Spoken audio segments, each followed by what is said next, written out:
दिल्लीनंतर आता या निवडणुकीचे पडघम वाचताना आपल्याला दिसतात। आता बातमी आहे मुंबईतली। मुंबई महानगरपालिका शिक्षणावर हजारो कोटी रुपये खर्च करत आहे। एका विद्यार्थ्यामागे पालिका 60,000 रुपये खर्च करते। असं असलं तरी या शाळांतील शिक्षणाच्या दर्जाबाबत प्रश्नचिन्ह निर्माण झालेला आहे। प्रजा फाउंडेशनने केलेल्या सर्वेक्षणानुसार महापालिकेच्या शाळांमधले निम्मेच विद्यार्थी उत्तीर्ण होतात। गेल्या 10 वर्षात पालिका शाळेत विद्यार्थ्यांच्या गळतीचं प्रमाणही मोठ्या प्रमाणात वाढलेलं आहे। या दशकात 3 लाख विद्यार्थ्यांनी पाठ फिरवलेली आहे। 5वीतल्या विद्यार्थ्यांना वाचता देखील येत नाही असा ठपका प्रजा फाउंडेशनने ठेवलाय। मात्र हे सर्व आरोप महापौर सुनील प्रभू यांनी फेटाळलेले आहेत। गेल्या 2 वर्षात पालिका शाळांमधील गळतीचं प्रमाण अत्यंत कमी झालेलं आहे आणि शाळांच्या दर्जातही सुधारणा झाली आहे असं त्यांनी म्हटलंय। दर्जा सुधारतोच आहे। आपण मला एक सांगा की मागील 5 वर्षानंतर आजचे फिगर आपण घ्या, एकतर विद्यार्थ्यांच्या संख्येमध्ये जी घट आहे तिचं प्रमाण कमी झालेलं आहे। विद्यार्थ्यांचे एसएससी रिझल्ट हे मागील 3-4 वर्षापासून या वर्षी जास्त लागलेले आहेत। 100 पैकी 100% रिझल्ट 2-3 शाळांमध्ये लागलेले आहेत। हे आपण मान्य करायला पाहिजे। आणि असं असताना प्राथमिक शाळेमध्ये म्हणजे खास करून पहिली, दुसरी, तिसरी, चौथी, 5वी ज्या शाळांमध्ये गणवेश नव्हते, ज्या शाळांमध्ये वॉटर बॅग नव्हती, ज्या शाळेत छत्री नव्हती, ज्या शाळा पायात चप्पल घालायला बूट नव्हते, या सगळ्या 27 वस्तू दिल्यानंतर विद्यार्थ्यांमध्ये एक वेगळं वातावरण झालं आणि शाळेत जाण्याची ओढ निर्माण झाली। त्यामुळे घट देखील कमी झाले। हे आपल्याला मान्य करायला पाहिजे। बजेटचाही प्रॉब्लेम नाही, कारण म्युनिसिपल शाळेतला बजेट जर बघितलं तर प्रत्येक विद्यार्थ्यापाठी 50 ते 60,000 रुपये ते म्युनिसिपल शाळा स्पेंड करत आहे। आणि जर प्रायव्हेट स्कूलमध्ये फीस बघितले तर ते साधारण त्या रेंजमध्ये किंवा त्या खालच्या रेंजमधले फीस आहेत। म्हणजे तुमचे बजेट आहे, तुमच्या शाळेतले टीचर तुम्ही स्वतः की चांगले आहेत, तुमचे विद्यार्थी तुम्ही स्वतः चांगले आहेत, पण जेव्हा तुम्ही बाहेर त्यांना कंपॅरिझनला जेव्हा बाहेर आणतो आपण तेव्हा एसएससीला किंवा 4थी आणि 7वीला तेव्हा का कमी दिसतं, हा प्रश्न त्यांना आम्ही विचारू इच्छितो।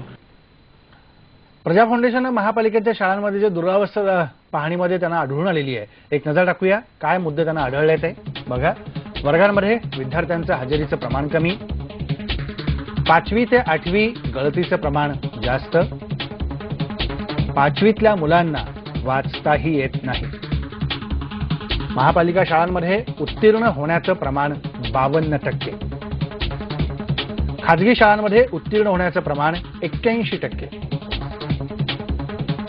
प्रत्येक विद्यार्थ्यामागे पालिकेला 60,000 रुपये खर्च येतो। 227 पैकी 164 नगरसेवकांनी शिक्षणासंदर्भात एकही प्रश्न विचारला नाही। 10 वर्षांपूर्वी 7.5 लाख म्हणजे 7.5 लाख विद्यार्थी आणि आता 4.5 लाख विद्यार्थी संख्या या महापालिकेच्या शाळांमध्ये म्हणजे साधारणतः या शाळांमध्ये 3 लाख विद्यार्थ्यांची घट झालेली दिसते। आणि या संदर्भात बोलण्याकरता आपल्यासोबत सामाजिक कार्यकर्त्या डॉक्टर अविशा कुलकर्णी आहेत। अविशा कुलकर्णी, तुम्ही शाळांमधल्या सगळ्या प्रत्येक टप्प्यावर येणाऱ्या अडचणींना आणि प्रश्नांना वाचा फोडत वाटचाल केलेली आहे, किंवा याच्यात मोठे लढे उभे केलेले आहेत। काय स्थिती तुम्हाला महापालिकेच्या शाळेतले हे सगळी परीक्षणं पाहिल्यानंतर, ही पाहणी पाहिल्यानंतर दिसते आहे? अवस्था महापालिकेची इतपतच आहे या शाळांची, याही पलीकडे आहे? मला असं वाटतं की थोडीफार याही पलीकडची आहे। म्हणजे गुणवत्तेच्या बाबतीत म्हणाल, यामध्ये मला 2 गोष्टी सांगाव्याशा वाटतात की एक तर जे शैक्षणिक शाळांची जी गोष्टी आहेत आणि बाकी इन्फ्रास्ट्रक्चर आपण ज्याला म्हणतो, तर इन्फ्रास्ट्रक्चर जे आहे या शाळांमध्ये खूप चांगलं आहे, जे खाजगी शाळांमध्ये सुद्धा आपल्याला मुंबईमधल्या दिसत नाही। आणि असं इन्फ्रास्ट्रक्चर असताना सुद्धा त्या इन्फ्रास्ट्रक्चरचा वापर मात्र या बीएमसी शाळांमधून केलेला दिसत नाही।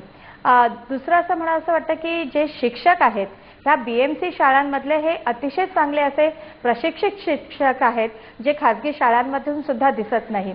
असं असताना सुद्धा ही जी गळती आपल्याला बीएमसी शाळांमधनं दिसते ती का दिसते याचा विचार करावा लागेल।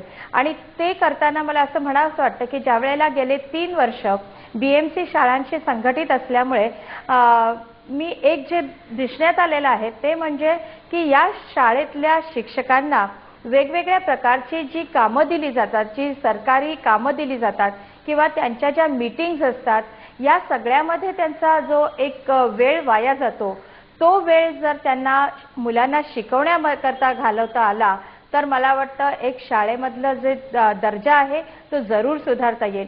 कित्येक वेळेला असं दिसतं की वर्गामध्ये मुलं आहेत पण शिक्षकच नाहीयेत। आणि ती मुलं आपापसातच म्हणजे चौथीची मुलं कधी पहिलीच्या वर्गामध्ये येऊन काहीतरी त्यांच्यावरती लक्ष ठेवताना दिसतील, अशा प्रकारचंही काही गोष्टी आमच्या नजरेमध्ये आलेल्या आहेत. आणि त्याच्याकरता आमच्या सामाजिक संस्थेमार्फत आम्ही वेळोवेळी जी काही सोयी सुविधा अशा शाळांना पुरवता येतील, जसं काही त्यांचे शैक्षणिक वर्ग घ्यायचे आहेत किंवा त्यांना काही सोयी सुविधा पुरवायच्या आहेत, ते पुरवण्याचा आम्ही प्रयत्न करतो. बरोबर की सोयी सुविधा पुरवण्याचा प्रयत्न यातून केला जातो, पण ज्या पद्धतीने आपण अविशा कुलकर्णी बघतोय की 5वीतल्या विद्यार्थ्याला वाचता देखील येत नाही, ही जी पाहणीतनं गोष्ट समोर आलेली आहे, यासारखं दुर्दैव काच असू शकतं. 5वी पर्यंत तो विद्यार्थी वाचतोय की नाही, तो लिहितोय की नाही, याची देखील पडताळणी करण्याची जबाबदारी शिक्षक पार पाडत नाहीयेत. जरूर मला असं वाटतं, कारण एक शिक्षकांच्या मनामध्ये म्हणजे मी पूर्णपणेच म्हणत नाही की 100% शिक्षक तशा प्रकारचे आहे, पण त्यांना एक जे शिक्षक म्हणून त्यांच्यावरती जी जबाबदारी आहे त्याच्या व्यतिरिक्त ज्या जबाबदाऱ्या दिल्या जात आहेत, त्याच्यामुळे शिक्षकांचं शिकवण्यावरचा जो भार आहे त्याच्यावरचं जे लक्ष आहे ते खूप कमी झालेलं आहे. आणि परत काही जे नियम असे आलेले आहेत की 8वी पर्यंत मुलांना नापास करायचं नाही, त्याच्यामुळे शिक्षकांनी शिकवलं किंवा नाही शिकवलं तरी मुलगा 8वी पर्यंत पास होणारच आहे. ही जी एक भावना शिक्षकांच्या आणि मुलांच्याही मनात निर्माण झालेली आहे, त्याच्यामुळे मला वाटतं एक गुणवत्ता जी आहे ती खूप प्रमाणात कमी झालेली आहे. अगदी खरं आहे की 8वी पर्यंत मुलांना नापासच करायचं नाही, या सरकारच्या धोरणामुळे या सगळ्या याच्यातली गुणवत्ता कुठेतरी ढासळत चाललेली आहे. धन्यवाद अविशा कुलकर्णी, तुम्ही आलात आणि या विषयाबद्दलचं विश्लेषण सविस्तरपणे केलं त्याबद्दल. ब्रेक घेऊया आणि ब्रेक नंतर पाहूया.